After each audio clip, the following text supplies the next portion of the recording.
Here's how you can ensure that your kids have a successful camp with this. Pack plenty of items. Don't pack just what you think they need. Send an extra 12 pairs of socks. Just get some cheap Walmart socks. An extra package of t-shirts, an extra package of underwear, a couple extra pairs of $5 Walmart shorts. Just pack a few extra items.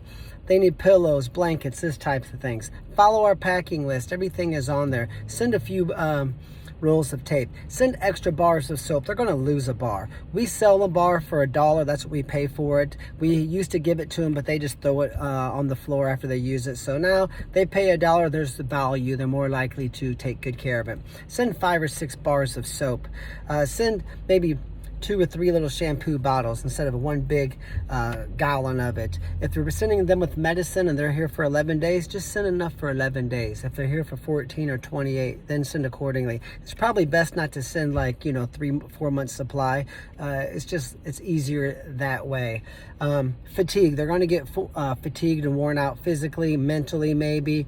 Camps, wrestling is hard, okay? So whether you're here for 5 days, 11 days, the 14-day camp, 28-day camp, we even have kids do 56 days. They're going to get fatigued. They're going to get a little bit homesick, probably a whole lot of both. I've had 9-year-olds, 8-year-olds come out here for 11 days, and even a few that have done the 14-day camp. Their parents were calling me saying, please have my son call me, because their kids just didn't call home. Then I've had 17-year-olds I've had high school kids not get out of the car. Okay, so who knows? You know your kids better than I do. You know your child. Make sure that when you're talking to them, that you sort of are using that knowledge to interpret what is actually going on. Any kids that are homesick, we'll take very good care of them. We introduce the kids to each other when they first get there, especially the younger ones. Our 5 and 10-day camps, probably 25% of our athletes are middle school or youth. The rest, probably 75%, are high school. Same probably for all of our camps. So there's a healthy mix, I would say, but there are some youth kids and even the high school kids, they get homesick a little bit. So we try to break the ice, keep them busy. We teach them to control their thoughts. If you're dieting and you're thinking about pizza, you're not going to have very much fun dieting. If you are a baseball player and you're thinking about getting hit in the face with a fastball, you're not going to be very good at the plate. Teach your kids to manage their thoughts. They need to be thinking about winning and scoring and accomplishing their goals. And this year is going to be, next year is going to be better than this year was. That's what they told themselves last season. Well, guess what? Now's that time, right? Now's the time to fulfill that promise. And you as a parent need to say, no, you are not coming home. Don't you even think about it. I will hang up this phone. You can call me twice a day. That's it. But I don't want to hear any sobbing, nothing. I want you to understand that you're at camp. You're not coming home. Nick has had 7-year-olds do the camp. You can do it. Then you can contact us coaches.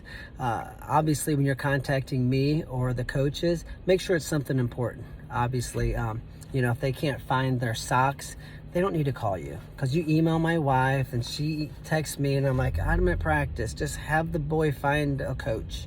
We'll help them find their sock. And then you contact my wife emails you, and then you text your kid, and then he forgets, and then finally he remembers, but then it's bedtime, and then 3 days later we find the sock. If we tell the kids at the opening meeting, please don't call your parents with this little pesky troubleshooting. They just say, hey Nick, I forgot my toothbrush, or Ty or Tanner, and Tanner goes, here you go. 3 seconds, he has a toothbrush. It might be 3 days of back and forth if we've got a big phone chain, email chain, texting competition. It's just out of control.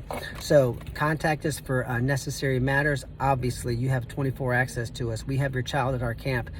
They're under our care. You can call me at any time you want, or our coaches. But make sure that's something important. If your kids call you about minor issues, say, see a coach. I don't like my drill partner. See a coach. My sock has a hole in it. See a coach. That's all you have to do. Maybe I have allergies. I have a special milk at breakfast and it's starting to run out. See a coach. Just do that. We'll take care of everything. Nothing is a problem. But you do need to make sure that when they call you with these, if they're homesick or they don't want to be here, they're never going to say, I hate come and get me, fly me home. You wasted all this money. I quit. I give up. My legs are tired. I miss my girlfriend. I miss my buddies. I miss mom and dad. I'm coming home. They're not going to say that. They're going to make up a lot of different stories. I've had kids at 2:30 in the morning faking like they had appendicitis. I've had a lot of issues. Not that our camp is perfect, not that there's never been a fight or any issues out here, because there certainly has, just like there is on the playground at school. We're no different. But 99.9% of it is just kids who don't want to be here, and they're kind of looking for the exit door. So understand that, evaluate your kid before you take some of these calls and say, hey, because I'll send them down, how much of this is homesickness? And then they usually cry and say, a whole lot of it. And that's good. They're human. If they get homesick, it's normal. We want to help them, okay? But just make sure that they're using their cell phone like a big kid, and you know that there's no lifeline. It's wrestling camp, okay? It's not hard. We're not running at 6 in the morning. We're not getting screamed at by college kids like they do at the other intensive camps. Ours is all wrestling. Our coaches are good guys, cool guys.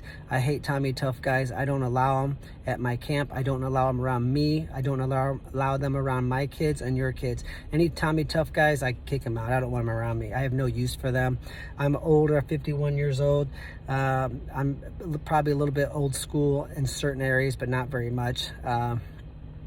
If they need a water break, they get a water break. I mean, let's just be honest. We're not into that. So the kids can have no issues coming and talking to us if they have any issues.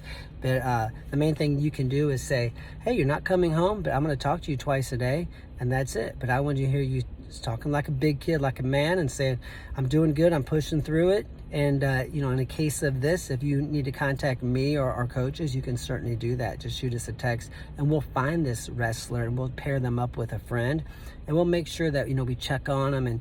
And laying in the bed, staring at the ceiling is the worst thing. Get out, up and at them, get active, and controlling your thoughts. That's the key. You might want to sign a contract with them to say, hey, you need to stick this camp out. That way they're committed and they've signed on the dotted line. A lot of times, if there's a lifeline out there, they're going to take it. Injuries, if there's an injury, we'll communicate with you. If it's minor, we won't. If they kind of twist their pinky or they sprain their wrist, I'm like, you sprained your wrist. Let's put some ice on it and let's just evaluate it, right?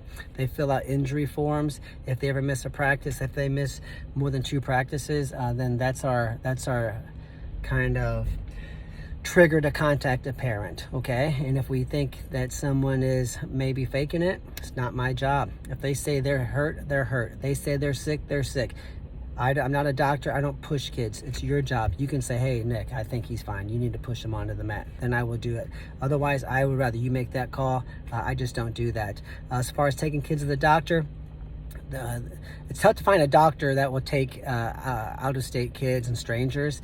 I used to have one. He doesn't want to deal with it anymore. It's just too big of a hassle for him. There's an urgent care center. They told us, a lot of times when your kids are at camp, anytime they have any kind of complaint, you're just, it's just take them to the doctor.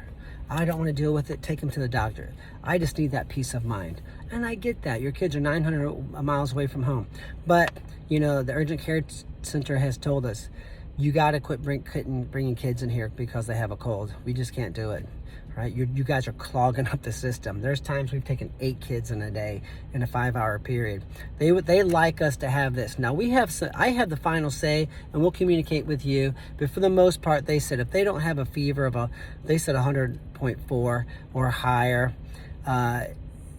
If maybe it's a skin infection issue that you're certain is pressing. I'm very good at monitoring these issues, to be honest with you. If they have a fever, if their tonsils are red and swollen, or maybe those white spots on them, yes. But they're like, a lot of times in Missouri, these kids are from out of state. The allergies kind of get them. It's unfortunate, but if they have a cold, there's no cure for the common cold. So, we want you to kind of understand that we need to kind of have some common sense here, as far as that is concerned. And if it's a cold, they just have to take some cold medicine, maybe drink a bunch of water, take a nap, maybe sit out a practice or 2 and then recover, because they're going to get worn out here. Just like kids are going to get a cold when they start school, they're going to bring it home to you. We're probably not taking days off of work and running them to the doctor. We're probably just like, hey, dude, you got a cold. drink some water, take a nap, go to school, right? Same way out here. So issues that are serious, we'll definitely handle, but we want you to kind of understand where we're coming from on this as well. Just some good old-fashioned common sense would be great. Rules. Why do we have certain rules in place? Hey, you know what? We don't allow you to bring food. We have a concession stand. I have way better ways of making money than the 30 cents we make on a candy bar. I can guarantee you that. I pay an extra coach $9,600 a year to sit in that concession stand. To stock it, it is a complete, it's a hassle, okay? And there's better ways to make money than this. It's my kids' issue anyway. They run it. They started selling snow cones when they were 7. They've been working the camp since they were 4. They've never had a summer off. They're in their 20s now, so this is their deal anyway. But it is a convenience for you guys, and it's a service for you guys. The crackers and chips are $1. Hot Pockets and big burritos and things are $3, just like at the store. Everything else is $2, right? I think a candy bar is $1.79 at this gas station. We sell it for $2. I'm not giving 21 cents change. I just don't have time to count out the change. Everything's $2. Let's move the line. Let's go.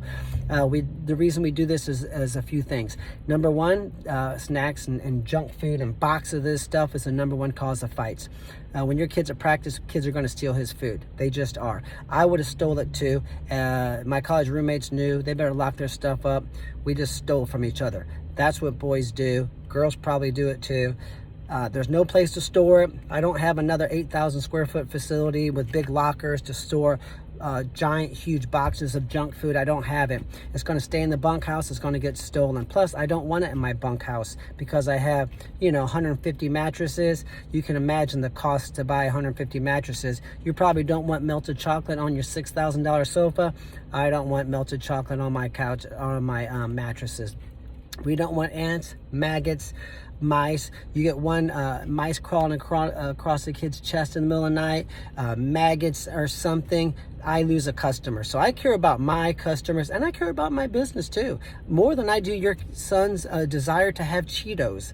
I'm in charge. I got to protect my facility from your kids' messes, just like you protect your house from your kids' messes, and it comes down to that.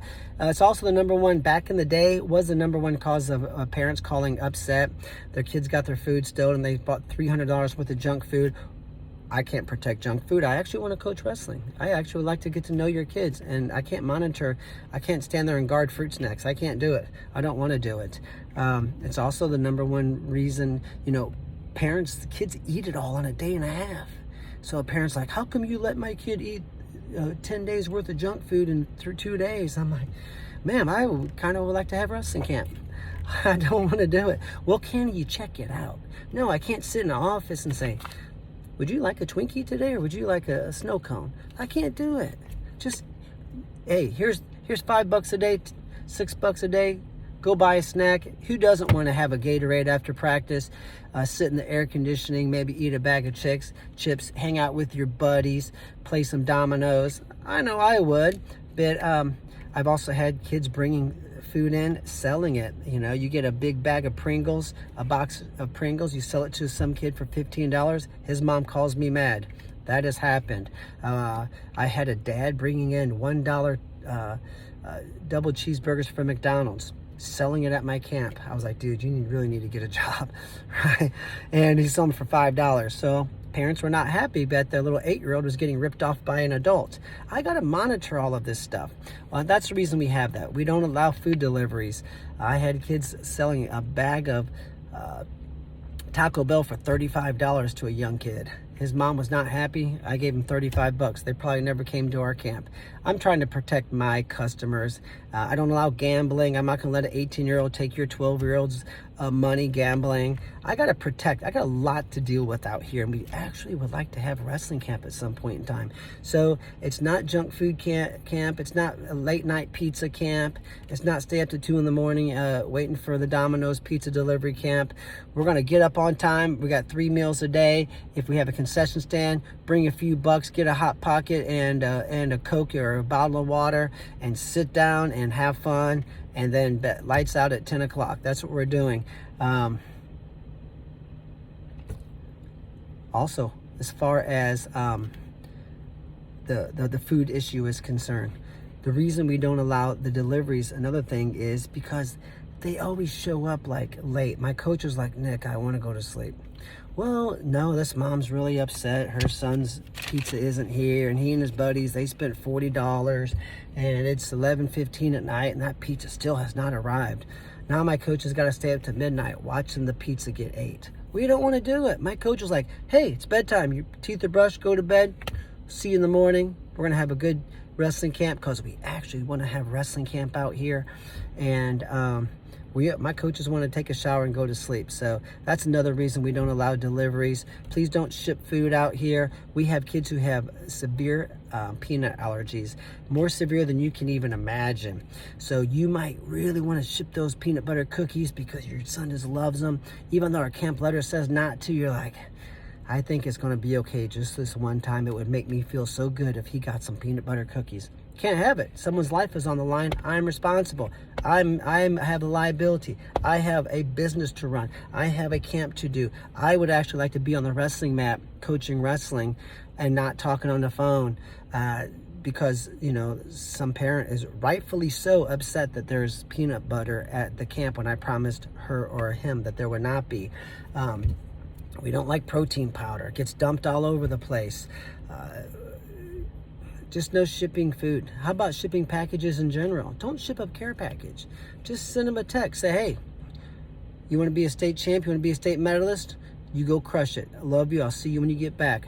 Make the family proud. That's what you do. They don't need a lot of, you know, we're not a billion-dollar college campus. We don't have a police force. We don't have a $100 million hospital. I don't have 900 men and women in a cafeteria. I don't have 300 people doing the cleaning, and I don't have a maintenance. If something breaks, me and my coaches fix it, or we call somebody. Us and the kids do the cleaning. I mean, we do it all out here. So if I have to leave the wrestling mat, and I have done this because there's a dolly cart coming in with about 13 boxes on it on day 3 of camp. Holy cow, we just don't want to deal with that. If you need to ship socks or something, fine. If they need batteries, a cell phone charger, you know, that's fine. We might even have some of those things extra. But please don't ship just random boxes. Certainly no food, no items like that. Because in addition to what we have in the concession, we only allow food in the concession stand area, which is the rec room or the pavilion or outside. We don't allow any food in the bunkhouses. I'm sure some kids probably sneak some in, but we keep 90% of it out. It's really been very nice. You know, kids are going to bend the rules a little bit. You're probably not going to drive the speed limit today. I'm getting ready to leave in a few minutes. I bet I go 5 miles an hour over as well. So sure, if someone does sneak a candy bar in there, that's probably going to happen. But that's not a reason we can have a parent shipping big boxes of food in here. We're just not going to do it. We don't allow Jolly Ranchers, gum. There's certain items we don't even provide in the concession stand because they melt on the floors, and after camp it's just impossible to clean up. So we got to control what kind of mess can be had, where it's ate at, and these types of things. So as far as our rules, that's been a real pain spot. A lot of people are very, very upset that we don't allow this. The junk food deliveries and junk food mailing or bringing in boxes of food. But, you know, there's the reasons. Last thing I'll say is, you know, parents can drop their kids off and pick them up. You can see your kids anytime you want. 2 o'clock in the morning, you can come and get your kids. We have a visitor's lot. We would like you to meet up there. 5-6 years ago, you know, I had a dad. He was on meth. He was at campus, very uncomfortable running him off. I didn't want to do it. I had to. I've had dads, cool dudes, man, but they would go out to happy hour. They go out and eat some wings. They would pound about 4 pitchers of beer, and they came to watch live wrestling. I can't have drunk dads at my camp. They were on the mat. That was uncomfortable too. So sure, I'm sure you're a good mom and you're a good dad and you would never do that. But for the most part, I have to protect my camp. I have a big job on my shoulders. And this is like, man, 18 years ago, I had moms and dads sleeping in the kids' beds when they were in practice.